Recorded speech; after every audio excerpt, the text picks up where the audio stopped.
이 집을 나가셔야 할 것 같습니다. 도윤 씨가 그렇게 말했을 때 저는 손에 들고 있던 행주를 싱크대에 가만히 내려놓았습니다. 8년 동안 매일 아침 6시에 열었던 그 집 현관문이 이제는 더 이상 제 손으로 열리지 않을 거라는 생각이 들었습니다. 이런 상황이 벌어진 데에는 아주 충격적인 이유가 있었습니다. 여러분은 지금 어디에 계신가요? 몇 살이시고 무엇을 하면서 이 이야기를 듣고 계신지 댓글로 꼭 남겨주세요. 여러분의 이야기가 궁금합니다. 남편이 세상을 떠난 건 제가 42살 되던 해였습니다. 새벽 출근길에 졸음운전 차량이 역주행을 했고 남편은 그 자리에서 죽었습니다. 장례식장에 온 사람들은 모두 아직 젊은데 어쩌냐고 했지만 저는 그 말들이 위로가 되지 않았습니다. 젊다는 게 무슨 소용입니까? 남편 없이 살아야 하는 시간이 더 길어진다는 뜻밖에 안 되는데요. 보험금은 생각보다 적었습니다. 장례 비용 치르고 남은 빚 정리하고 나니 통장에 남은 돈으로는 1년을 버티기도 어려웠습니다. 저는 25에 결혼해서 줄곧 집에만 있었습니다. 이력서에 쓸 경력이라고는 없었습니다.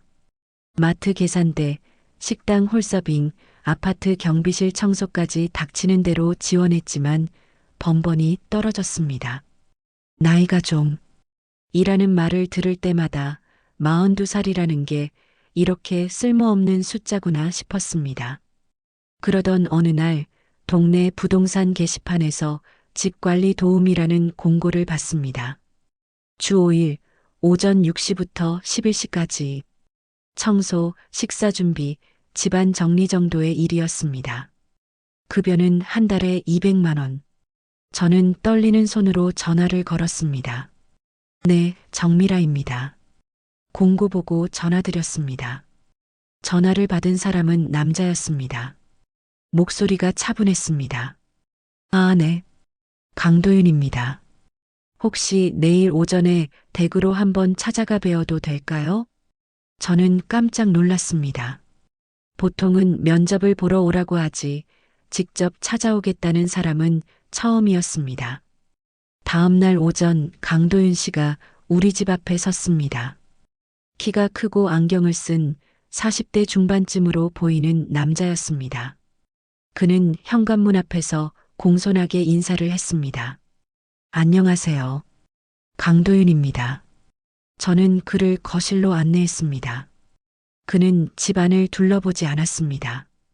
그저 제 얼굴만 보며 말했습니다.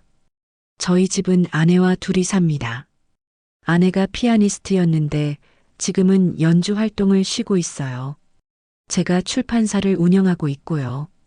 집이 좀 큰 편이라 관리가 필요합니다. 청소나 식사 준비 같은 거요. 너무 무리한 일은 아닐 겁니다. 그는 잠깐 말을 멈췄다가 덧붙였습니다. 정미라 씨가 힘들어 하시는 것 같아서요. 저희도 도움이 필요하고 정미라 씨도 일자리가 필요하시니 서로 도우면 좋겠다는 생각이 들었습니다. 저는 그때 알았습니다. 이 사람은 제 사정을 알고 있다는 걸. 아마 부동산 사장님이 말씀하셨을 겁니다. 남편 잃고 일자리 못 구해서 힘들어하는 사람이 있다고요. 저는 고개를 숙였습니다. 감사합니다. 최선을 다하겠습니다. 일주일 뒤부터 저는 강도윤 씨 집에 출근하기 시작했습니다. 집은 한남동 언덕 위에 있는 단독주택이었습니다. 대문을 열고 들어서면 작은 정원이 있었고 정원 끝에 하얀 2층 집이 서 있었습니다. 현관문을 열고 들어가면 넓은 거실이 나왔고 거실 한쪽에는 그랜드 피아노가 놓여 있었습니다. 2층에는 침실 3개와 서재가 있었습니다. 첫날 아침 저는 6시 정각에 현관 비밀번호를 눌렀습니다. 집 안은 고요했습니다. 저는 신발을 벗고 조용히 부엌으로 갔습니다. 도윤 씨가 전날 메모를 남겨두었습니다. 아침은 토스트와 샐러드, 커피 부탁드립니다. 서두르지 마세요. 저는 냉장고를 열었습니다. 재료들이 가지런히 정리되어 있었습니다. 양상추, 토마토, 파프리카, 오이, 식빵과 버터, 잼도 있었습니다. 저는 천천히 샐러드를 만들기 시작했습니다. 채소를 씻고 물기를 털어내고 한 입 크기로 자르고 그릇에 담았습니다. 토스트를 굽고 커피를 내렸습니다. 그 모든 과정이 낯설었지만 싫지는 않았습니다. 7시가 되자 2층에서 발소리가 들렸습니다. 도윤 씨가 먼저 내려왔습니다. 그는 저를 보자 웃으며 고개를 끄덕였습니다. 잘 주무셨어요? 아침 준비해 주셔서 감사합니다. 곧이어 한 여자가 내려왔습니다. 도윤 씨의 아내 혜진 씨였습니다. 그녀는 긴 생머리를 뒤로 묶고 있었고 얼굴에는 화장기가 전혀 없었습니다. 그런데도 아름다웠습니다. 그녀는 저를 보자 조용히 웃었습니다. 안녕하세요. 김혜진입니다. 잘 부탁드려요. 그녀의 목소리는 나직했습니다. 피아니스트답게 손가락이 길고 가늘었습니다. 두 사람은 식탁에 앉아 아침을 먹었습니다. 저는 싱크대에서 설거지를 하며 그들의 대화를 들었습니다. 오늘 오후에 병원 가야 하는데 같이 갈래? 아니, 괜찮아. 혼자 갈게. 혼자 가도 돼? 응. 걱정 마. 짧은 대화였지만 그 안에는 오랜 시간 함께 산 사람들만의 편안함이 있었습니다. 저는 그게 부러웠습니다. 남편과 저도 그랬습니다. 아침마다 짧은 대화를 나누고 서로의 하루를 걱정하고 저녁에는 오늘 어땠어? 라고 물었습니다. 그런 평범한 것들이 이제는 없습니다. 아침 식사가 끝나고 도윤 씨는 출근했습니다. 혜진 씨는 2층으로 올라갔습니다. 저는 설거지를 끝내고 거실 청소를 시작했습니다. 바닥을 쓸고 닦고 소파 쿠션을 털었습니다. 피아노 건반에 쌓인 먼지를 조심스럽게 닦았습니다. 2층으로 올라가 침실 정리를 했습니다. 이불을 개고 빨랫감을 모았습니다. 화장실을 청소하고 세면대를 닦았습니다. 혜진 씨는 서재에 있었습니다. 문이 반쯤 열려 있어서 안이 보였습니다. 그녀는 책상 앞에 앉아 창밖을 바라보고 있었습니다. 아무것도 하지 않고 그저 바라만 보고 있었습니다. 저는 소리 내지 않으려고 조심하며 복도를 지나갔습니다. 일은 생각보다 힘들지 않았습니다. 집이 넓긴 했지만 두 사람만 사는 집이라 더럽지 않았습니다. 정리할 것도 많지 않았습니다. 다만 조용했습니다. 너무 조용해서 가끔은 제 숨소리가 크게 들릴 정도였습니다. 저는 그 조용함 속에서 천천히 움직였습니다. 서두르지 않았습니다. 정성껏 빠뜨리는 것 없이 구석구석 정리했습니다. 11시가 되면 저는 퇴근했습니다. 혜진 씨가 1층으로 내려와 현관까지 배웅해 주었습니다. 수고하셨어요. 조심히 들어가세요. 그녀는 매일 똑같이 말했습니다. 저는 고개를 숙이며 대답했습니다. 네. 내일 또 뵙겠습니다. 그렇게 하루하루가 지나갔습니다. 일주일이 지나고 한 달이 지나고 계절이 바뀌었습니다. 저는 매일 아침 6시에 그 집 문을 열었습니다. 아침을 준비하고 청소를 하고 빨래를 했습니다. 가끔은 점심 준비까지 해두고 갔습니다. 도윤 씨와 혜진 씨는 저를 친절하게 대했습니다. 무리한 요구를 한 적이 없었습니다. 오히려 너무 무리하지 마세요라고 말하곤 했습니다. 명절이 다가오던 날 도윤 씨가 저에게 말했습니다. 정미라 씨, 내일 추석인데 저희 집에서 같이 식사하시는 게 어때요? 혼자 계시기 힘드시죠? 저는 당황했습니다. 아니, 괜찮습니다. 제가 어떻게... 괜찮아요. 저희도 혼자 둘이 먹으면 심심하거든요. 정미라 씨도 이제 식구 같은데 함께 먹어요. 식구. 그 단어가 가슴에 와닿았습니다. 저는 고개를 끄덕였습니다. 추석 아침 저는 평소보다 일찍 그 집에 갔습니다. 전날 준비해둔 재료로 음식을 만들었습니다. 도윤 씨와 혜진 씨도 함께 부엌에 들어와 손을 거들었습니다. 세 사람이 나란히 서서 음식을 만드는 풍경이 낯설지만 따뜻했습니다. 점심때가 되자 우리는 거실 식탁에 둘러앉았습니다. 도윤 씨가 말했습니다. 정미라 씨, 올해도 수고 많으셨어요. 덕분에 저희가 편하게 지냈습니다. 혜진 씨도 고개를 끄덕이며 덧붙였습니다.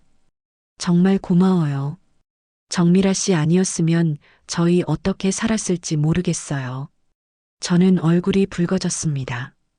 감사하다는 말을 들을 때마다 제가 뭐 그렇게 대단한 일을 했나 싶었습니다. 그저 청소하고 밥 차리고 빨래한 것 뿐인데요. 하지만 그들은 진심으로 고마워했습니다. 저는 그게 좋았습니다. 누군가에게 필요한 사람이 된다는 것.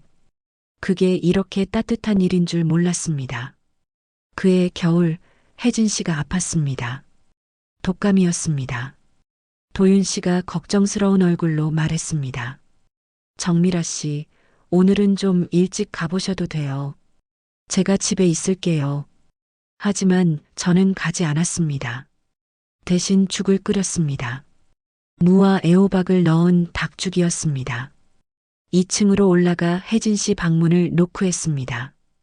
혜진 씨, 죽 끓였어요. 드시고 약 드세요. 혜진 씨가 문을 열었습니다. 얼굴이 창백했습니다.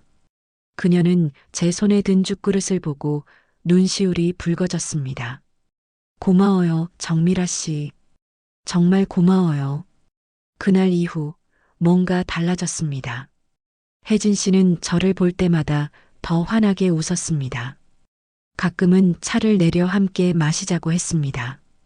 도윤 씨도 퇴근 후 제가 아직 집에 있으면 오늘 저녁 같이 먹고 가세요라고 말했습니다. 저는 점점 그 집의 일부가 되어갔습니다. 2년이 지나고 3년이 지나고 어느새 5년이 되었습니다. 저는 여전히 매일 아침 6시에 그 집 문을 열었습니다. 계절이 바뀌고 나무가 자라고 세월이 흘렀지만 그 집은 여전히 고요했습니다. 저는 그 고요함 속에서 나이를 먹어갔습니다. 42살이었던 제가 어느새 47이 되었습니다. 머리에 흰머리가 늘었습니다. 허리가 가끔 아팠습니다. 하지만 저는 불평하지 않았습니다. 이 일이 좋았습니다. 이 집이 좋았습니다. 도윤 씨와 혜진 씨가 좋았습니다. 7년째 되던 해 혜진 씨의 손이 떨리기 시작했습니다. 처음에는 작은 떨림이었습니다. 컵을 들 때, 문을 열 때 그녀의 손이 미세하게 흔들렸습니다. 저는 모른 척했습니다. 도윤 씨도 모른 척했습니다. 하지만 우리 모두 알고 있었습니다. 뭔가 잘못되고 있다는 걸. 어느 날 아침 저는 거실에서 이상한 소리를 들었습니다. 피아노 소리였습니다. 하지만 멜로디가 아니었습니다. 그저 건반을 두드리는 소리, 불규칙하고 거칠고 절망적인 소리. 저는 조심스럽게 거실로 다가갔습니다. 혜진 씨가 피아노 앞에 앉아 있었습니다. 그녀는 울고 있었습니다. 손으로 얼굴을 가린 채 소리 없이 울고 있었습니다. 저는 그 자리에 서서 아무 말도 하지 못했습니다. 그저 지켜볼 수밖에 없었습니다. 그날 이후 혜진 씨는 피아노를 치지 않았습니다. 피아노 뚜껑을 닫고 다시는 열지 않았습니다. 도윤 씨는 더 자주 집에 있었습니다. 아내를 걱정하는 눈빛으로 바라보았습니다. 저는 더 조용히 움직였습니다. 더 조심스럽게 일했습니다. 그 집의 슬픔을 건드리지 않으려고 애썼습니다. 8년째가 되던 어느 날 아침이었습니다.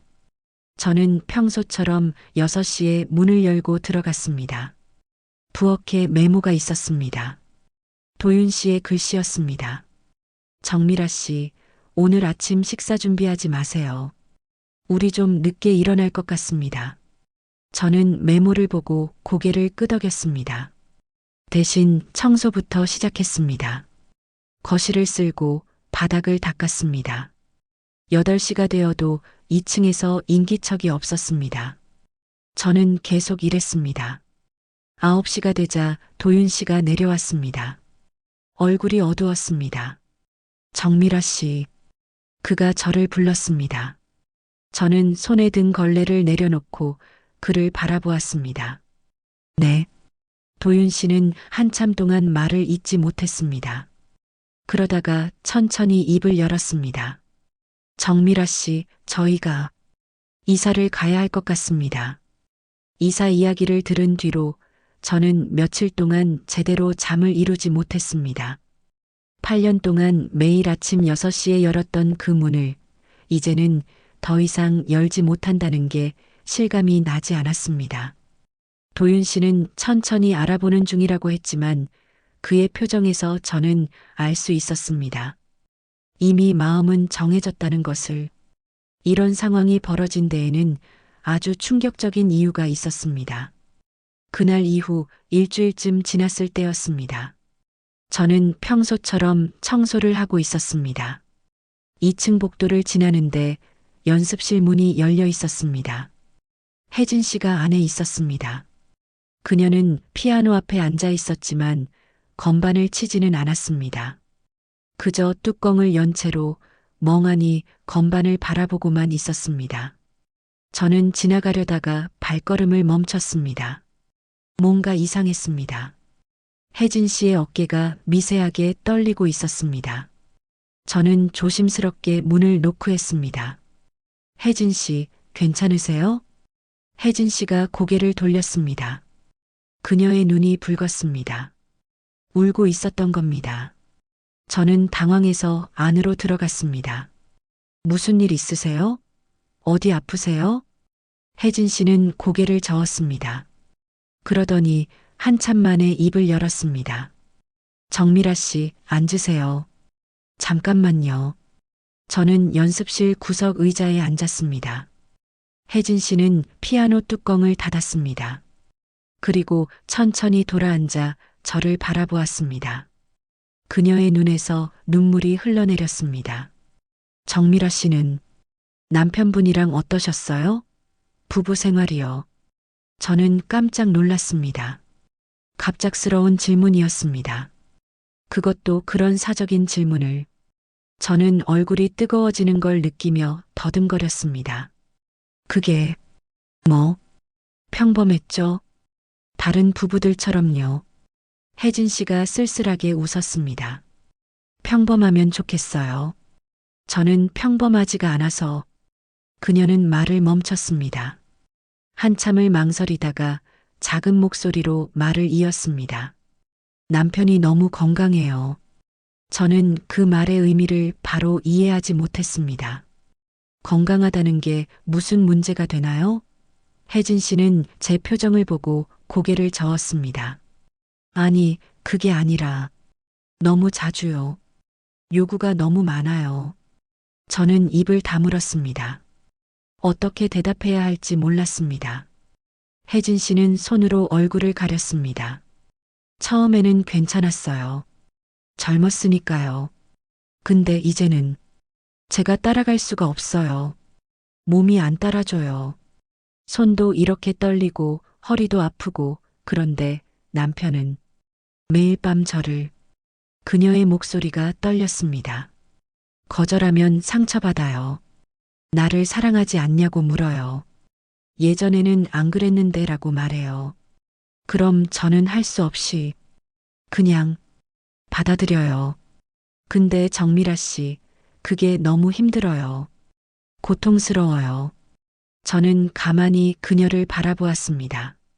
그녀의 얼굴에는 깊은 피로가 서려 있었습니다. 8년 동안 매일 아침 봤던 그 얼굴이 사실은 이런 고통을 담고 있었다는 게 믿기지 않았습니다. 남편한테 말씀은 해보셨어요? 했죠.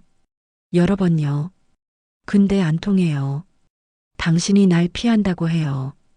당신이 변했다고 해요. 그럼 저는 할 말이 없어요. 제가 변한 게 맞으니까요. 예전처럼 못해요. 예전의 저는 이제 없어요. 혜진 씨는 자신의 떨리는 손을 내려다보았습니다. 손이 이렇게 된 것도 스트레스 때문일 거예요. 의사가 그랬어요. 심리적인 게 크다고. 근데 어떻게 해요? 매일 밤 그 시간이 두려운데, 남편이 방에 들어올 때마다 온몸이 긴장되는데, 그녀는 고개를 떨구었습니다. 사랑한다면서요. 근데 왜 제 고통은 안 보이는 걸까요? 왜 자기 욕구만 중요한 걸까요? 저는 천천히 입을 열었습니다. 도윤 씨가 그렇게까지 심한 줄 몰랐어요. 심하지 않아요. 폭력적이지도 않고 강압적이지도 않아요. 그냥 집요해요. 포기를 안 해요. 설득하고 애원하고 때로는 울기도 해요. 그럼 저는 어쩔 수 없이 혜진 씨의 눈에서 눈물이 뚝뚝 떨어졌습니다. 이사 가는 것도 그래서예요. 여기 있으면 저는 계속 이렇게 살아야 해요. 새로운 곳에서 뭔가 달라질까 싶어서요. 남편도 변화가 필요하다고 했어요. 근데 사실은 저죠. 제가 변화가 필요한 거예요. 이 집에서, 이 방에서 매일 밤 겪는 그 시간들에서 벗어나고 싶은 거예요. 저는 아무 말도 하지 못했습니다. 위로의 말을 찾으려 했지만 입 밖으로 나오지 않았습니다. 혜진 씨는 손수건으로 눈물을 닦았습니다. 정미라 씨한테 이런 얘기해서 미안해요. 근데 다른 사람한텐 말 못하겠더라고요. 정미라 씨는 이해해 주실 것 같아서요. 저는 고개를 끄덕였습니다. 괜찮아요. 많이 힘드셨겠어요. 혜진 씨가 쓸쓸하게 웃었습니다. 남편이 나빠서 그런 게 아니에요. 남편은 좋은 사람이에요. 그냥 너무 건강해요. 저 나이에도 욕구가 왕성해요.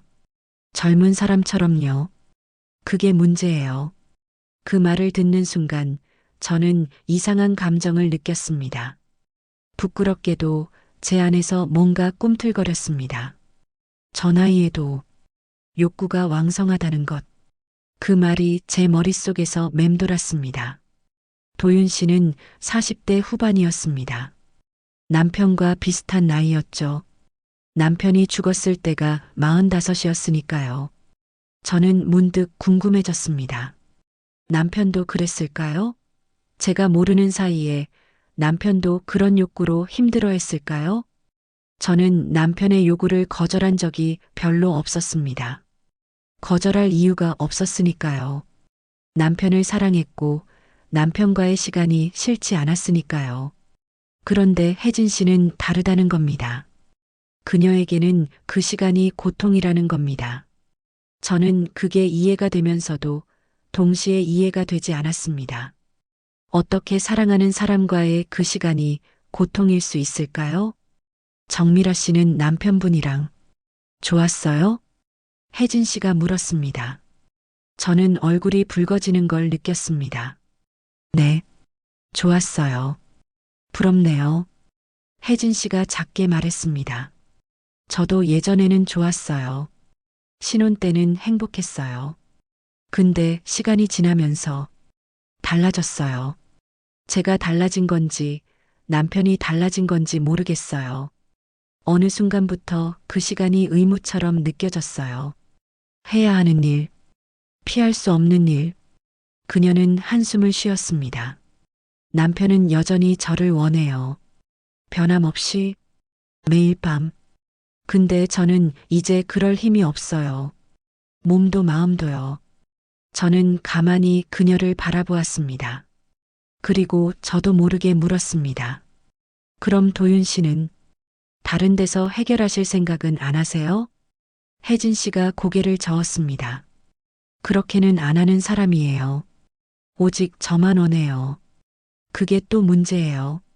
다른 사람한테 가면 차라리 편할 텐데 저한테만 집착해요. 집착? 그 단어가 묘하게 들렸습니다. 누군가에게 집착받는다는 것. 오직 한 사람만을 원한다는 것. 그게 혜진 씨에게는 고통이지만 저는 생각을 멈췄습니다. 이런 생각을 하면 안 됩니다. 혜진 씨가 자리에서 일어났습니다. 이야기 들어줘서 고마워요. 마음이 좀 가벼워졌어요. 저도 일어났습니다. 언제든지 얘기하세요. 제가 들어드릴게요. 혜진 씨가 제 손을 잡았습니다. 그녀의 손은 차갑고 떨리고 있었습니다. 정미라 씨, 고마워요. 정말로요. 저는 연습실을 나와 복도로 갔습니다. 가슴이 이상하게 두근거렸습니다. 혜진 씨의 고백이 계속 머릿속에 맴돌았습니다. 남편이 너무 건강하다는 것, 매일 밤 요구한다는 것, 오직 아내만을 원한다는 것. 그날 밤 집에 돌아와서도 저는 잠을 이루지 못했습니다. 이불 속에 누워 천장을 바라보며 저는 남편을 떠올렸습니다. 남편과의 밤들을, 남편의 손길을, 남편의 숨소리를, 그것들이 이제는 기억 속에만 있다는 것이. 남편이 죽은 뒤로 저는 그런 걸 생각하지 않으려고 애썼습니다.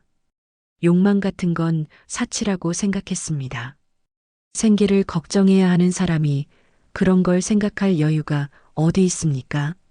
저는 제 안에 그런 감정들을 꽁꽁 눌러두었습니다. 죽은 것처럼 없는 것처럼 살았습니다.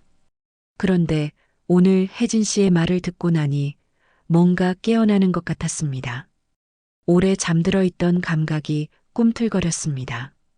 저 나이에도 욕구가 있다는 것, 매일 밤 누군가를 원한다는 것, 그 말들이 제 안에서 이상한 파문을 일으켰습니다. 도윤 씨는 어떤 사람일까요? 아내가 저렇게 힘들어하는데도 자기 욕구를 멈추지 못하는 사람. 그게 나쁜 건가요? 아니면 그저 인간적인 건가요? 저는 도윤 씨를 8년 동안 봐왔지만 그런 면은 전혀 몰랐습니다. 그는 항상 차분하고 예의 바르고 신사적인 사람이었습니다. 그런 사람이 밤에는 다른 모습일 거라는 상상이. 저는 고개를 저었습니다. 이러면 안 됩니다. 다음 날 아침 저는 평소처럼 6시에 그 집 문을 열었습니다.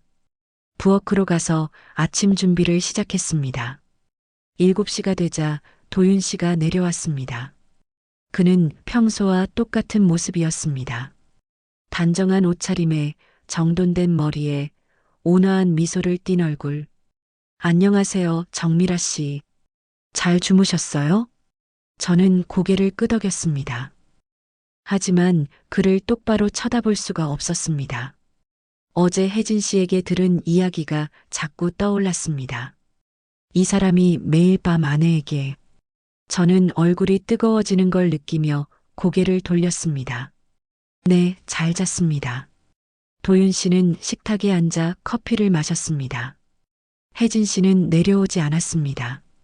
도윤 씨가 말했습니다. 아내가 오늘 컨디션이 안 좋아서 좀 더 쉬려고 해요. 아침은 제가 올려줄게요. 제가 올려드릴까요? 아니에요, 괜찮아요. 정미라 씨는 편하게 일하세요. 도윤 씨는 아침을 먹고 2층으로 올라갔습니다. 저는 설거지를 하며 위층을 쳐다보았습니다. 두 사람의 목소리가 희미하게 들렸습니다. 도윤 씨의 목소리는 부드러웠습니다. 걱정스러운 듯, 다정한 듯. 혜진 씨를 향한 그의 마음이 느껴졌습니다. 사랑하는 건 맞습니다. 도윤 씨는 분명 혜진 씨를 사랑합니다. 그런데 그 사랑이 상대에게는 고통이 된다는 게 저는 여전히 이해하기 어려웠습니다. 아니, 어쩌면 이해하고 싶지 않은 건지도 모르겠습니다. 며칠 뒤 도윤 씨가 저에게 말했습니다. 정미라 씨, 다음 달 말쯤 이사 갈 것 같아요. 집을 찾았거든요. 저는 고개를 끄덕였습니다. 예상했던 일이었지만 막상 구체적인 날짜를 들으니 가슴이 먹먹했습니다. 알겠습니다. 그럼 저는. 정미라 씨, 새 집에서도 계속 일해 주실 수 있나요? 저는 깜짝 놀랐습니다. 네. 저희가 이사 가도 정미라 씨가 계속 와주셨으면 해요. 물론 거리가 좀 멀어질 수는 있지만 교통비는 따로 드릴게요. 저는 멍하니 그를 바라보았습니다. 그는 진심으로 말하고 있었습니다. 정미라 씨 없으면 저희 어떻게 살아요? 8년 동안 함께 했는데 이제 식구 같은데요. 식구. 다시 그 단어가 나왔습니다. 저는 눈시울이 뜨거워지는 걸 느꼈습니다. 감사합니다. 계속 일하겠습니다. 도윤 씨가 환하게 웃었습니다. 다행이다. 아내가 들으면 정말 좋아할 거예요. 그날 오후 혜진 씨가 1층으로 내려왔습니다. 그녀는 저를 보자 달려와 제 손을 잡았습니다. 정미라 씨, 들었어요? 새 집에서도 계속 같이 할 수 있다고요. 저는 고개를 끄덕였습니다. 혜진 씨의 얼굴에 오랜만에 밝은 표정이 떠올랐습니다. 정말 다행이에요. 정미라 씨 없으면 전 어떡하나 했어요. 그녀의 손은 여전히 떨리고 있었습니다. 하지만 그 떨림 속에서도 저는 그녀의 따뜻함을 느낄 수 있었습니다. 이 사람은 저를 진심으로 필요로 한다는 것을, 그리고 저도 이 사람들이 필요하다는 것을 그날 밤 집으로 돌아오는 길에 저는 생각했습니다. 새 집에서는 뭔가 달라질까요? 혜진 씨의 고통이 조금이나마 줄어들까요? 도윤 씨와 혜진 씨의 관계가 나아질까요? 그리고 저는 왜 자꾸 도윤 씨를 다른 눈으로 보게 되는 걸까요? 예전에는 그저 고용주였는데 이제는 한 남자로 보이는 걸까요? 저 나이에도 욕구가 있는, 아내를 간절히 원하는 그런 남자로. 저는 고개를 저었습니다. 이러면 안 됩니다. 정말로 이러면 안 됩니다. 이사 준비가 본격적으로 시작되었습니다. 짐을 싸고 정리하고 버릴 것과 가져갈 것을 나누는 일들. 저는 그 모든 과정을 도왔습니다. 8년 동안 쌓인 물건들을 하나하나 상자에 담으면서 저는 이 집에서의 시간들을 되돌아보았습니다. 처음 이 집에 왔을 때의 떨림, 점차 익숙해진 일상, 그리고 이제 떠나야 하는 이 순간까지. 어느 날 오후 저는 2층 서재를 정리하고 있었습니다. 도윤 씨의 책들을 상자에 담는 작업이었습니다. 무거운 책들을 나르느라 계단을 몇 번이나 오르내렸습니다. 마지막 상자를 들고 계단을 내려오는데 발이 헛디뎠습니다. 아! 저는 비명을 지르며 앞으로 쏠렸습니다. 상자가 손에서 미끄러졌고 저는 균형을 잃고 넘어지려는 순간이었습니다. 그때 누군가 제 팔을 붙잡았습니다. 도윤 씨였습니다. 그는 1층에서 올라오던 중이었고 제가 넘어지는 걸 보고 재빨리 달려와 저를 잡아준 것입니다. 그의 팔이 제 허리를 감쌌습니다.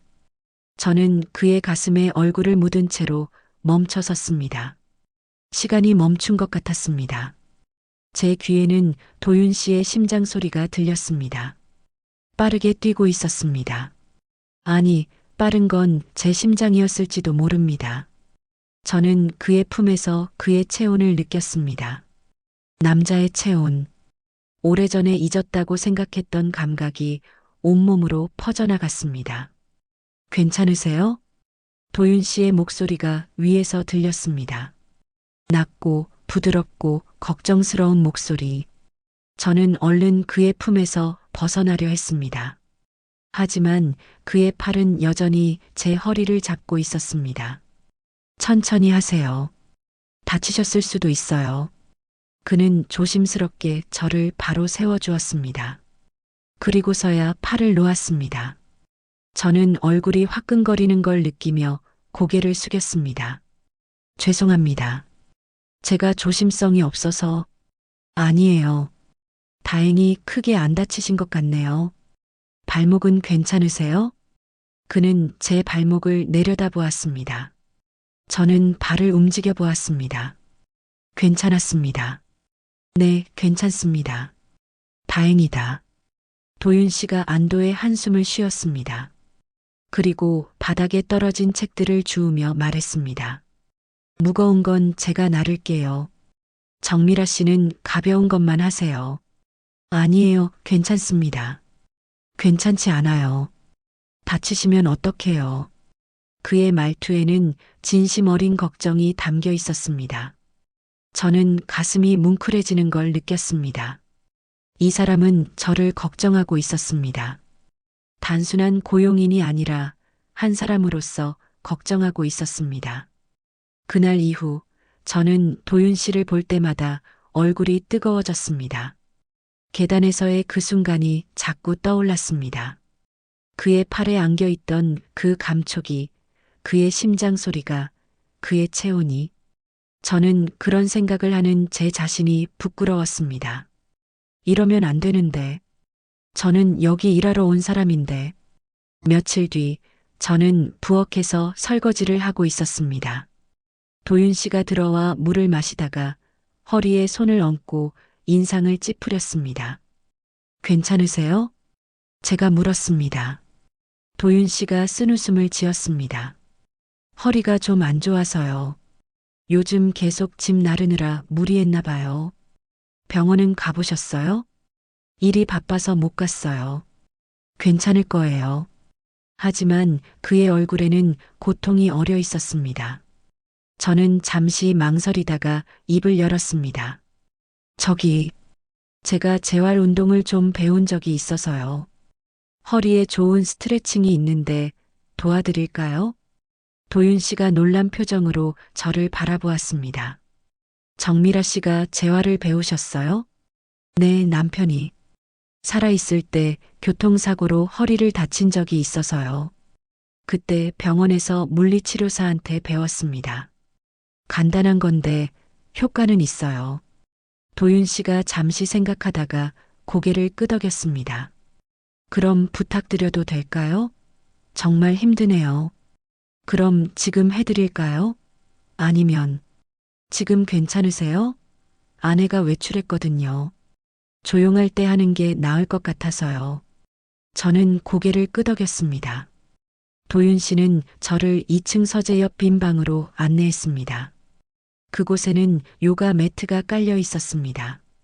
여기서 하면 될까요? 네, 좋습니다. 도윤 씨는 매트 위에 누웠습니다. 저는 그의 옆에 무릎을 꿇고 앉았습니다. 그리고 천천히 말했습니다. 먼저 무릎을 구부려 주세요. 네, 그렇게요. 그리고 천천히 왼쪽으로 넘기세요. 도윤 씨가 지시대로 움직였습니다. 저는 그의 어깨를 가볍게 눌러주었습니다. 어깨는 바닥에 붙인 채로요. 허리만 비틀어지게요. 제 손이 그의 어깨에 닿았습니다. 셔츠 위로 느껴지는 그의 체온. 단단한 어깨 근육. 저는 손을 떼고 싶었지만 떼면 안 됐습니다. 이건 운동을 돕는 거니까요. 여기서 한 10초 정도 유지하세요. 저는 시계를 보며 시간을 쟀습니다. 그 10초가 참 길게 느껴졌습니다. 도윤 씨의 숨소리가 들렸습니다. 규칙적이고 깊은 숨소리. 이제 반대쪽으로 해주세요. 그는 무릎을 오른쪽으로 넘겼습니다. 저는 다시 그의 어깨를 눌렀습니다. 이번에는 오른쪽 어깨. 제 손이 그의 몸에 닿을 때마다 묘한 전율이 느껴졌습니다. 이건 뭘까요? 왜 이렇게 떨리는 걸까요? 다음은 무릎을 가슴 쪽으로 끌어당기는 동작이에요. 도윤 씨가 누운 채로 무릎을 구부려 가슴 쪽으로 당겼습니다. 저는 그의 종아리에 손을 얹어 살짝 밀어주었습니다. 조금만 더요. 네, 거기서 멈추세요. 제 손이 그의 다리에 닿아 있었습니다. 바지 위로 느껴지는 근육의 탄력. 혜진 씨가 말했던 게 떠올랐습니다. 남편이 너무 건강하다고, 저 나이에도 욕구가 왕성하다고. 저는 그 말이 무슨 뜻인지 이제야 조금 알 것 같았습니다.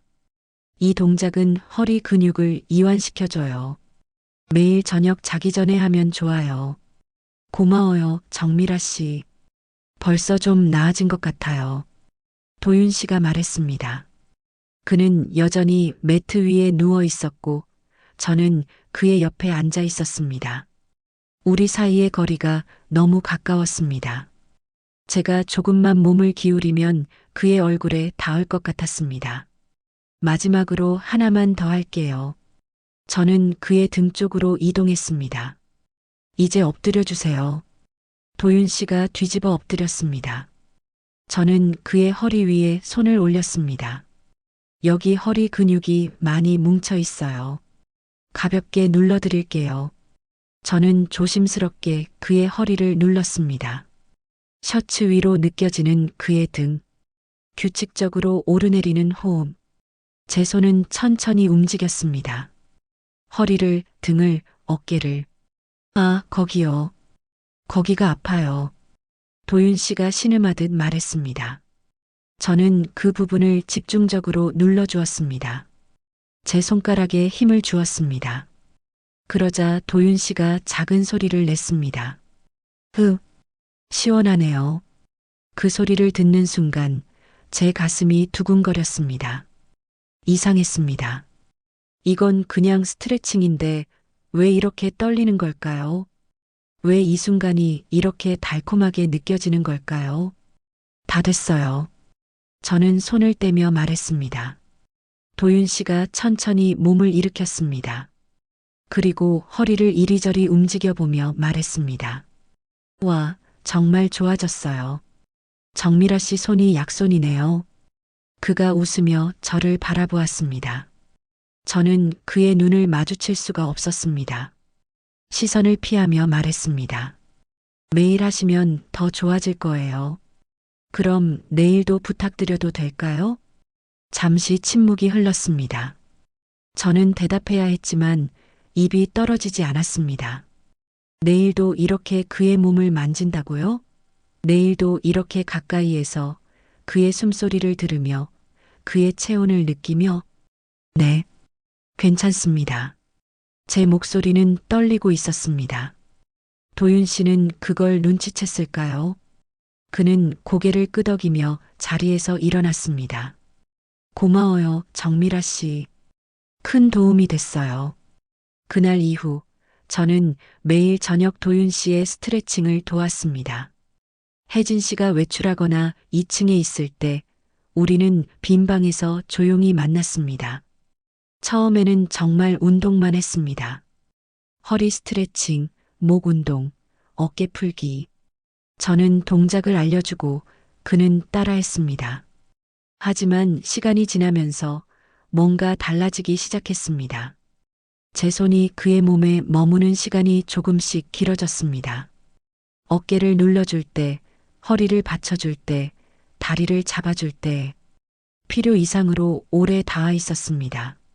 그리고 눈이 마주치는 순간도 많아졌습니다. 동작을 설명하다가 자세를 교정해 주다가 우리의 시선이 부딪혔습니다. 그럴 때마다 우리는 잠시 멈췄습니다. 2초, 3초, 때로는 5초까지 말없이 서로를 바라보았습니다. 정미라 씨. 어느 날 저녁 도윤 씨가 제 이름을 불렀습니다. 그의 목소리는 평소와 달랐습니다. 더 낮고 더 무겁고 뭔가 간절한 것이 섞여 있었습니다. 네. 저는 그를 올려다보았습니다. 그는 매트 위에 앉아 있었고 저는 그의 옆에 무릎을 꿇고 있었습니다. 우리 사이의 거리는 30cm도 안 됐습니다. 요즘 많이 힘드시죠? 무슨 말씀이세요? 혼자 사신다는 게 쉽지 않으시죠? 저는 고개를 숙였습니다. 그렇습니다. 쉽지 않았습니다. 혼자라는 건 생각보다 훨씬 외로운 일이었습니다. 괜찮습니다. 익숙해졌어요. 익숙해진다고 괜찮아지는 건 아니잖아요. 도윤 씨의 손이 천천히 움직였습니다. 그리고 제 손등 위에 살짝 얹어졌습니다. 저는 숨이 멎는 것 같았습니다. 정미라 씨도 힘드실 거예요. 혼자서 다 견디시느라. 그의 손이 따뜻했습니다. 남자의 손. 오래전에 잊었다고 생각했던 감촉. 저는 손을 빼야 한다는 걸 알았습니다. 지금 당장 빼야 한다는 걸. 하지만 움직일 수가 없었습니다. 저는 제가 뭐라고 말하려던 순간 아래층에서 소리가 들렸습니다. 현관문이 열리는 소리. 혜진 씨가 돌아온 것입니다. 도윤 씨가 얼른 손을 거두었습니다. 저도 자리에서 일어났습니다. 우리는 서로를 바라보지 않았습니다. 그저 침묵 속에서 각자의 숨을 가다듬었습니다. 오늘은 여기까지 할게요. 제가 먼저 말을 끊었습니다. 도윤 씨가 고개를 끄덕였습니다. 네, 고마웠어요. 저는 방을 나왔습니다. 복도를 지나 계단을 내려갔습니다. 혜진 씨가 현관에서 신발을 벗고 있었습니다. 정미라 씨, 아직 안 가셨어요? 네, 정리할 게 남아서요. 오늘도 고생 많으셨어요. 저는 인사를 하고 집을 나왔습니다. 밤 공기가 차가웠습니다. 저는 그 차가운 공기 속에서 깊은 숨을 들이마셨습니다. 가슴이 두근거렸습니다. 손등에는 아직도 그의 체온이 남아있는 것 같았습니다. 이러면 안 됩니다. 정말로 이러면 안 됩니다. 저는 스스로에게 말했습니다.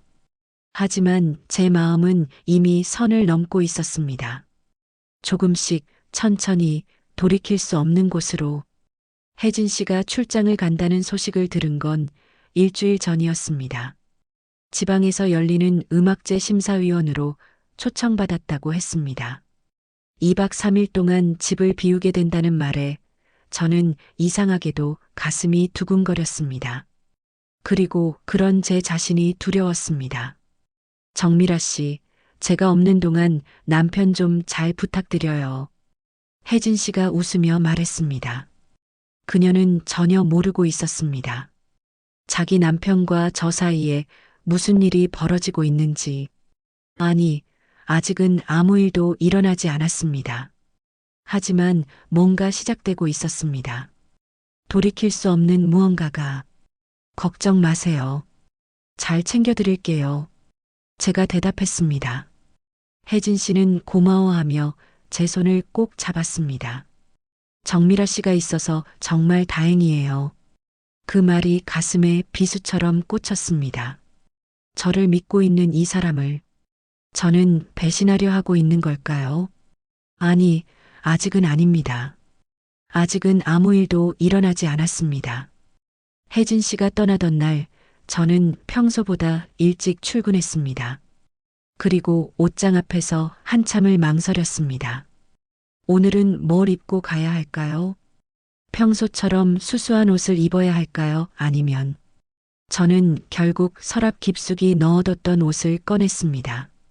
남편이 좋아하던 베이지색 블라우스, 결혼기념일에 선물 받았던 것, 한 번도 입지 않고 고이 모셔뒀던 옷, 거울 앞에 섰습니다.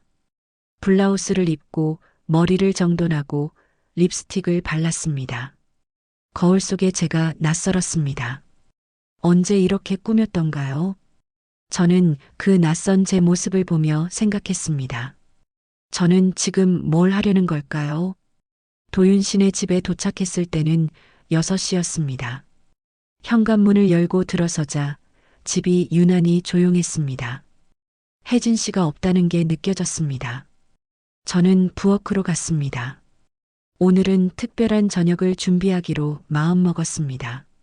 하루 종일 저는 요리에 매달렸습니다. 장을 보러 나갔다가 신선한 재료들을 골랐습니다.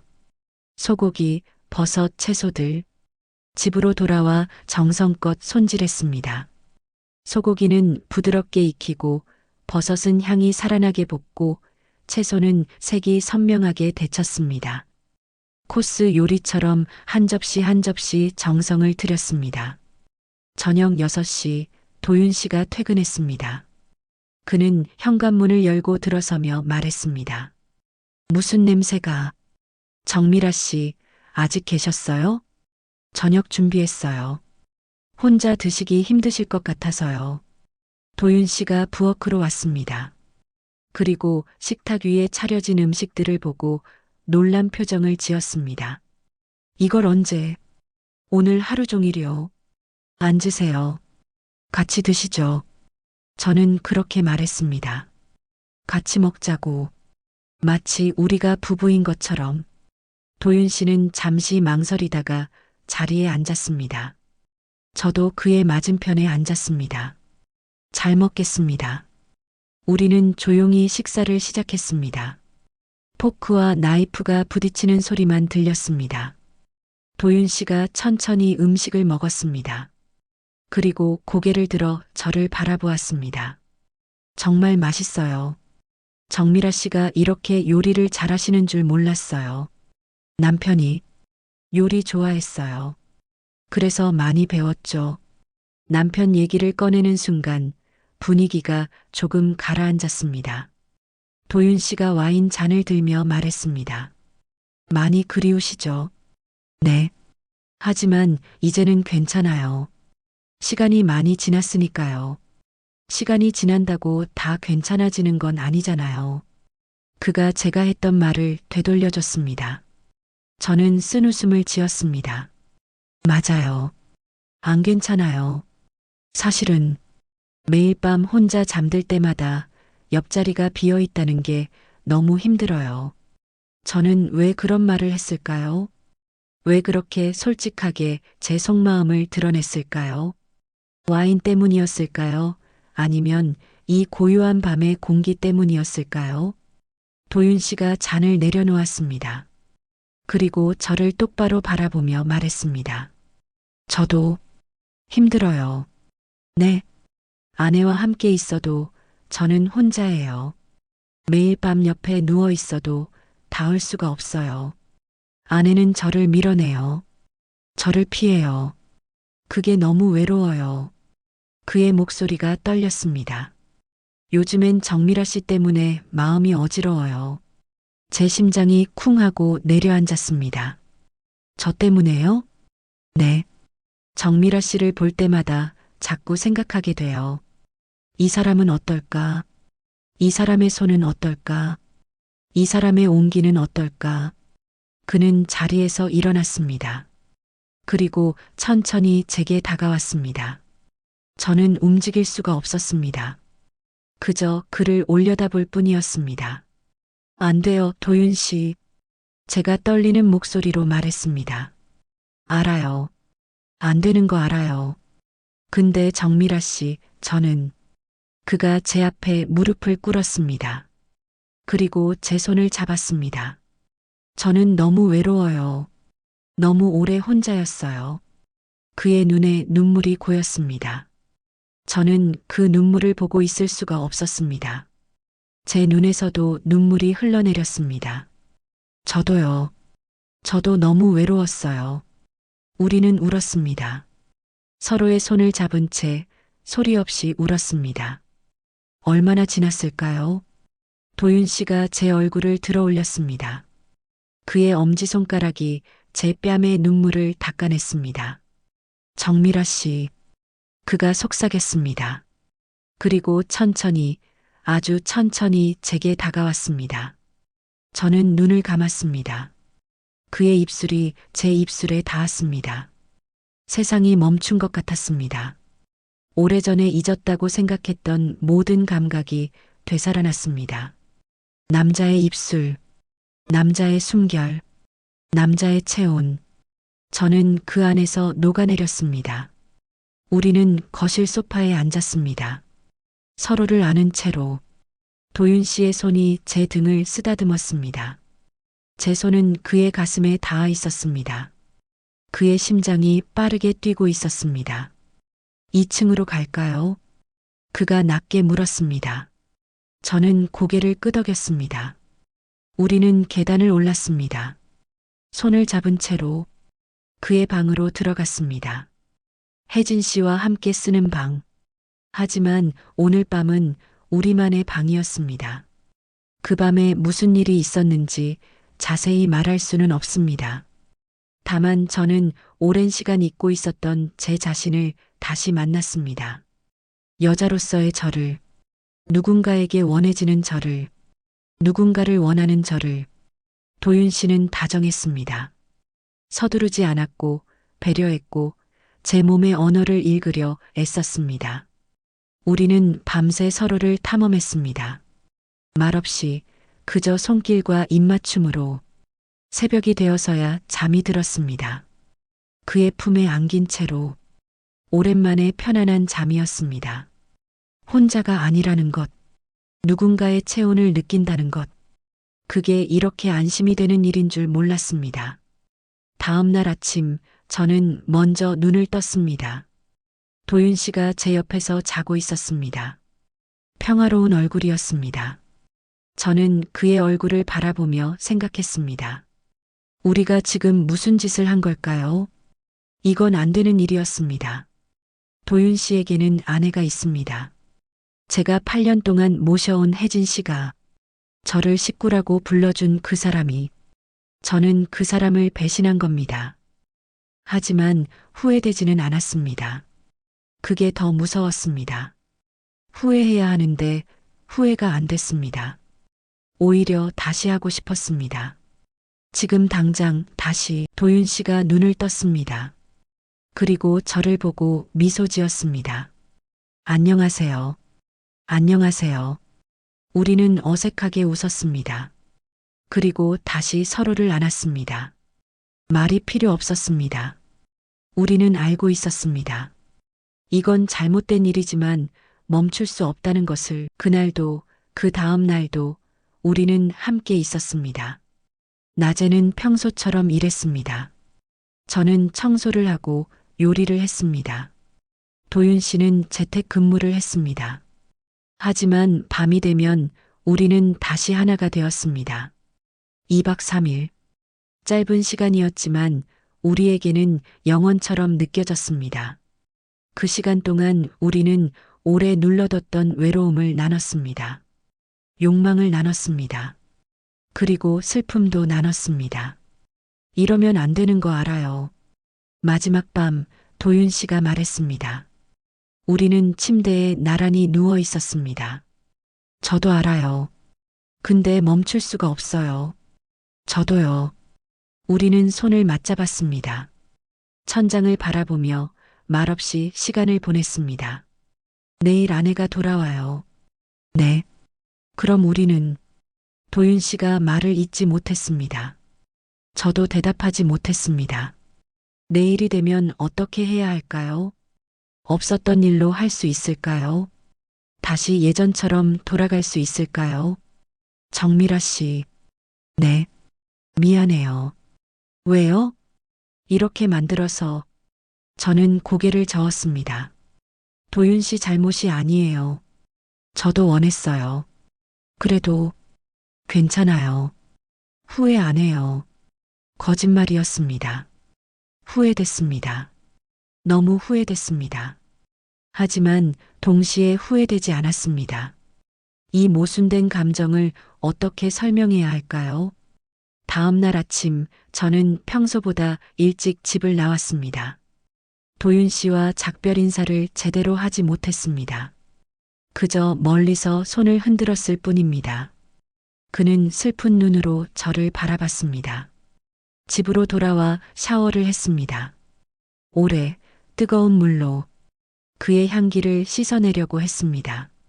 하지만 씻겨지지 않았습니다. 제 피부에, 제 기억에, 제 마음에 새겨져 있었습니다. 오후가 되어 혜진 씨가 돌아왔습니다. 저는 평소처럼 그 집에 갔습니다. 현관문을 열고 들어서는데 다리가 떨렸습니다. 혜진 씨가 거실에 있었습니다. 정미라 씨, 보고 싶었어요.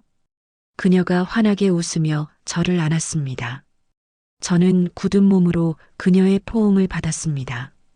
죄책감이 물밀듯이 밀려왔습니다. 출장은 어떠셨어요? 좋았어요. 그런데 집이 그리웠어요. 남편도 잘 지냈고요? 네.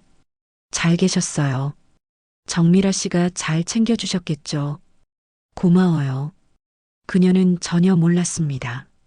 자기가 없는 사이에 무슨 일이 있었는지, 자기 남편과 저 사이에 무슨 일이 벌어졌는지. 도윤 씨가 2층에서 내려왔습니다. 우리의 눈이 마주쳤습니다. 그 짧은 순간 우리는 모든 걸 나눴습니다. 죄책감, 그리움, 불안, 그리고 지워지지 않는 욕망. 여보, 잘 있었어? 혜진 씨가 남편에게 다가가 볼에 입맞춤을 했습니다. 도윤 씨는 아내를 안았습니다. 저는 그 모습을 볼 수가 없었습니다. 고개를 돌렸습니다. 부엌 정리하고 갈게요. 저는 서둘러 부엌으로 갔습니다. 싱크대를 붙잡고 깊은 숨을 들이마셨습니다. 가슴이 너무 아팠습니다. 저는 뭘 한 걸까요? 저는 도대체 뭘 한 걸까요? 그날 이후 모든 게 달라졌습니다. 겉으로는 아무것도 변하지 않았습니다. 저는 여전히 매일 아침 6시에 출근했고, 청소를 했고, 요리를 했습니다. 도윤 씨는 여전히 예의 바르게 대했고, 혜진 씨는 여전히 따뜻하게 웃어줬습니다. 하지만 우리 사이에는 균열이 생겼습니다. 작지만 깊은 균열. 도윤 씨와 눈이 마주칠 때마다 그 밤들이 떠올랐습니다. 복도에서 스치기만 해도 몸이 떨렸습니다. 저녁 스트레칭 시간은 사라졌습니다. 우리 둘 다 알고 있었습니다. 다시 만나면 다시 무너질 거라는 것을. 혜진 씨는 아무것도 눈치채지 못했습니다.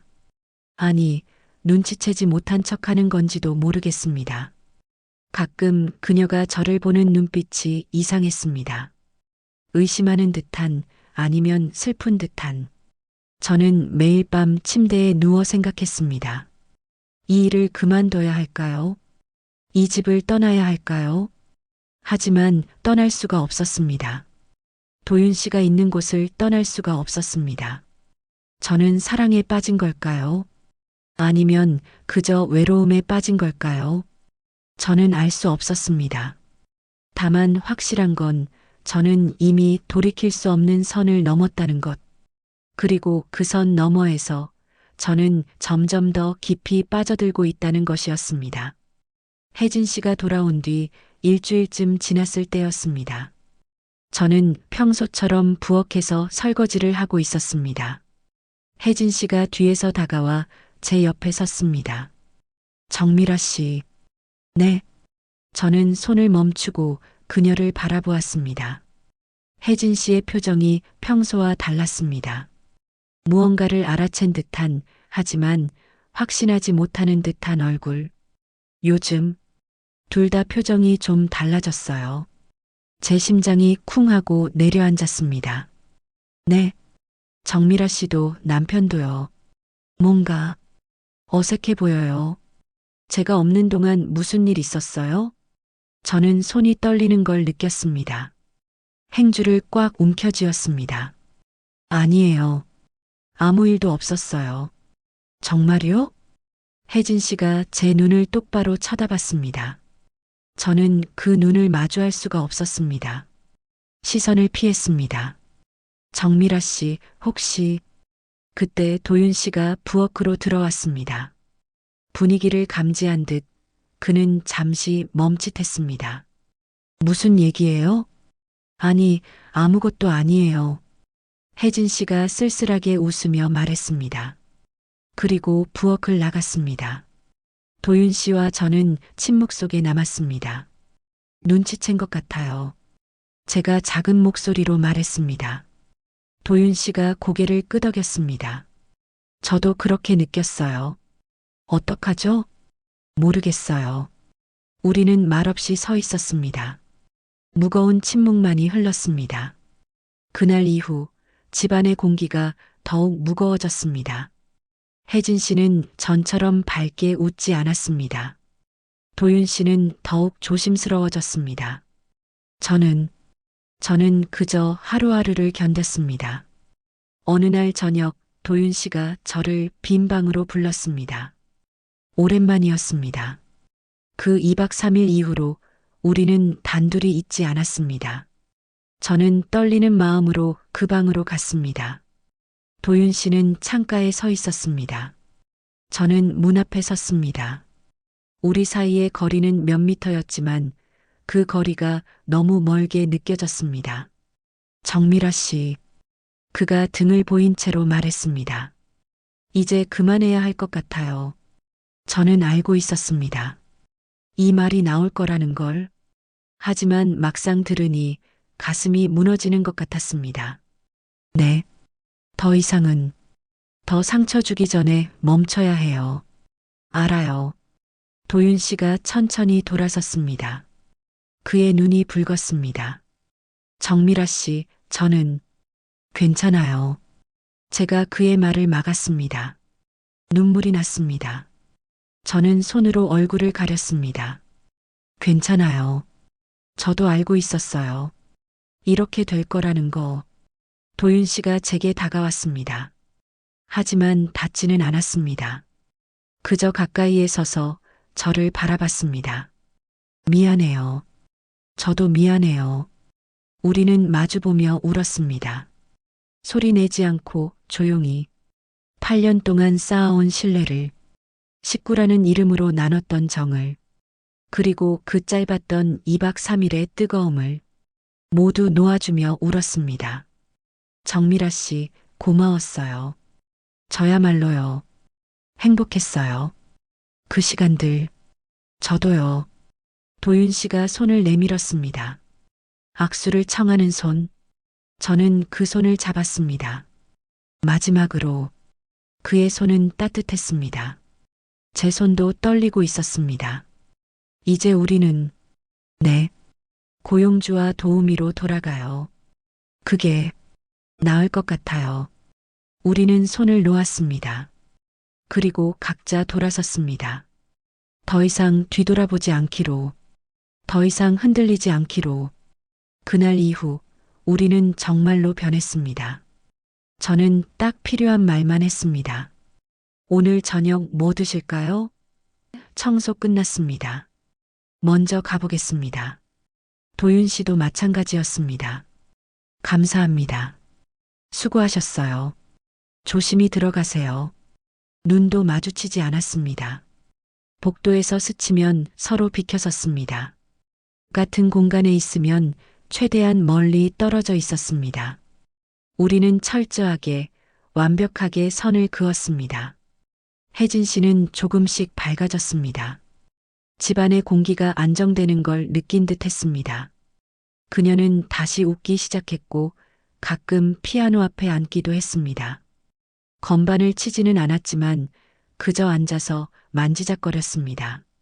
정미라 씨, 요즘 둘 다 좀 나아 보여요. 어느 날 그녀가 말했습니다. 그래요? 네. 뭔가 정리된 느낌이에요. 좋아요. 저는 쓸쓸하게 웃었습니다. 정리. 맞습니다. 우리는 정리했습니다. 정리해야 했습니다.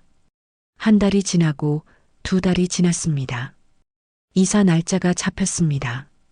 다음 달 초, 새 집은 강남이었습니다. 여기서 1시간 거리. 도윤 씨가 말했습니다. 정미라 씨, 새 집에서도 계속 일해 주시겠어요? 저는 잠시 망설였습니다. 계속 일한다는 건 계속 이들을 본다는 뜻이었습니다. 계속 도윤 씨를 본다는 뜻이었습니다. 그게 견딜 수 있을까요? 시간을 좀 주세요. 생각해 볼게요. 네, 천천히 생각하세요. 저는 집으로 돌아와 고민했습니다. 며칠 밤을 뜬 눈으로 지새우며 생각했습니다. 계속 일해야 할까요? 아니면 떠나야 할까요? 결국 저는 결정했습니다. 떠나기로. 새 출발이 필요했습니다.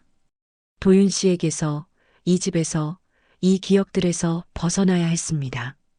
도윤 씨, 새 집에서는 일하지 않을게요. 제가 말했을 때 도윤 씨의 얼굴이 굳었습니다. 왜요? 새로운 시작이 필요할 것 같아서요. 저도 도윤 씨 가족도요. 도윤 씨는 한참을 말이 없었습니다. 그러다가 고개를 끄덕였습니다. 알겠습니다. 정미라 씨 결정을 존중할게요. 감사합니다. 혜진 씨는 제 결정을 듣고 울었습니다. 정미라 씨, 왜요? 우리가 뭘 잘못했어요? 아니에요. 아무것도 잘못하신 거 없어요. 그냥 제가 변화가 필요해서요. 정말 안 되겠어요? 죄송해요. 혜진 씨는 제 손을 잡았습니다. 8년 동안 정말 고마웠어요. 정미라 씨는 저희 식구였어요. 저야말로 고마웠어요. 우리는 포옹했습니다. 혜진 씨의 품에서 저는 또 울었습니다. 이 사람을 배신했던 죄책감에, 하지만 동시에 이 사람이 그리울 것 같아서 이사하는 날 저는 마지막으로 그 집에 갔습니다. 텅 빈 집이었습니다. 모든 짐이 나갔고 가구들도 다 치워졌습니다. 저는 빈 거실을 걸었습니다. 8년 동안 매일 청소하던 그 바닥을 2층으로 올라갔습니다. 빈 방들을 지나쳤습니다. 그 방에서의 밤들이 떠올랐습니다. 도윤 씨가 서재에 있었습니다. 마지막 짐을 챙기고 있었습니다. 저는 문 앞에 섰습니다. 도윤 씨, 그가 돌아봤습니다. 다 정리하셨어요? 네, 거의 다요. 침묵이 흘렀습니다. 우리는 서로를 바라봤습니다. 말하고 싶은 게 너무 많았지만 입 밖으로 나오지 않았습니다. 잘 지내세요, 정미라 씨. 도윤 씨도요. 행복하세요. 도윤 씨도 행복하세요. 저는 고개를 숙이며 돌아섰습니다. 계단을 내려가며 눈물이 쏟아졌습니다. 1층 현관까지 와서 저는 뒤돌아봤습니다. 도윤 씨가 2층 난간에 서서 저를 내려다보고 있었습니다. 우리는 마지막으로 눈을 마주쳤습니다. 그 눈빛 안에 모든 게 담겨 있었습니다. 고맙다는 말, 미안하다는 말, 사랑했다는 말, 잊지 못할 거라는 말. 저는 현관문을 열고 나갔습니다. 그리고 다시는 돌아보지 않았습니다. 그로부터 3년이 지났습니다. 저는 이제 50살입니다. 새로운 일을 찾았습니다. 작은 카페의 주방 보조. 급여는 예전보다 적지만 마음은 편합니다. 동료들은 친절하고 일은 단순합니다. 매일 똑같은 루틴. 그게 저에게는 위안이 됩니다. 가끔 그 시절을 떠올립니다. 8년 동안 일했던 그 집을, 식구처럼 대해줬던 그 부부를, 그리고 그 짧았던 2박 3일을 떠올릴 때마다 가슴이 아프지만 동시에 따뜻합니다. 저는 그때 배웠습니다. 나이가 든다고 해서 욕망이 사라지는 게 아니라는 것을, 설렘도 떨림도 그리움도 여전히 존재한다는 것을, 50살이 되어도 60살이 되어도 사람은 여전히 누군가를 원하고 누군가에게 원해지고 싶어 한다는 것을. 하지만 동시에 이것도 배웠습니다. 그 감정을 어디로 향하게 하느냐가 인생을 바꾼다는 것을. 저는 잘못된 곳을 향했습니다. 남의 남편을 향했고 저를 믿어준 사람을 배신했습니다. 그 결과 저는 모든 걸 잃었습니다. 8년 동안 쌓아온 관계를, 식구라는 이름을, 그리고 제 자존심까지도. 만약 다시 돌아간다면 저는 다르게 행동할 수 있을까요? 솔직히 모르겠습니다. 그때의 외로움, 그 절박함 속에서 저는 최선을 다했다고 생각합니다. 비록 그게 최악의 선택이었을지라도. 어제 길을 걷다가 한남동을 지나쳤습니다. 그 집이 있던 곳 근처였습니다. 저는 발걸음을 멈췄습니다. 올라가 볼까 하다가 관뒀습니다. 그들은 이미 떠났고 저도 이미 떠났습니다. 과거는 과거로 남겨두는 게 맞습니다. 하지만 가끔, 정말 가끔 저는 궁금합니다. 도윤 씨와 혜진 씨는 잘 지내고 있을까요? 새 집에서 행복할까요? 그들 사이는 나아졌을까요? 도윤 씨는 여전히 외로울까요? 혜진 씨는 여전히 고통스러울까요? 그리고 도윤 씨는 가끔 저를 떠올릴까요? 그 2박 3일을 기억할까요? 저처럼 그도 깊은 밤 혼자 누워서 그 시절을 회상할까요? 저는 알 수 없습니다. 아마 평생 알 수 없을 겁니다. 그리고 그게 맞습니다. 우리는 서로의 삶에서 빠져나왔고 각자의 길을 가고 있습니다. 다만 저는 압니다. 제 마음 깊은 곳에는 영원히 그가 남아있을 거라는 것을, 고맙다는 말과 미안하다는 말을 평생 품고 살아갈 거라는 것을. 오늘도 저는 카페로 출근합니다. 평범한 하루를 살아갑니다. 커피를 내리고 설거지를 하고 바닥을 닦습니다. 저녁이 되면 집으로 돌아가 혼자 저녁을 먹고 TV를 보고 잠자리에 듭니다. 외롭습니다. 여전히 외롭습니다. 하지만 이제는 그 외로움을 견딜 줄 압니다. 잘못된 곳에서 위로를 찾지 않습니다. 누군가를 아프게 하면서까지 제 외로움을 채우지 않습니다. 그게 제가 배운 교훈입니다. 너무 늦게, 너무 아픈 대가를 치르고 배운. 오늘 아침 거울을 봤습니다. 50살의 제 얼굴이 보였습니다. 주름이 늘었고 흰머리가 많아졌습니다. 하지만 눈빛은 예전보다 평화로웠습니다. 죄책감과 함께 살아가는 법을 배웠기 때문입니다. 후회와 함께 살아가는 법을 배웠기 때문입니다. 그리고 저는 생각했습니다. 인생은 참 복잡하다고. 사랑과 배신, 욕망과 죄책감, 행복과 고통이 이렇게 뒤섞여 있다고. 하지만 그럼에도 불구하고 우리는 계속 살아갑니다. 매일 아침 일어나고 하루를 보내고 밤에 잠듭니다. 그게 인생입니다. 완벽하지 않지만 그래도 살아갈 만한. 여러분도 지금 힘든 시간을 보내고 계신가요? 외로움에 흔들리고 계신가요? 그렇다면 저는 말하고 싶습니다. 조심하라고. 외로움은 때때로 우리를 잘못된 선택으로 이끈다고. 하지만 그 선택의 결과는 평생 가져가야 한다고. 저는 오늘도 제 선택의 무게를 지고 살아갑니다. 무겁습니다. 때로는 견디기 힘들 정도로. 하지만 이게 제 인생입니다. 제가 선택한, 제가 책임져야 할. 그리고 언젠가 아주 먼 훗날 제가 이 세상을 떠날 때 저는 이렇게 말할 수 있기를 바랍니다. 후회는 많았지만 그래도 최선을 다해 살았다고. 그게 제가 바라는 전부입니다.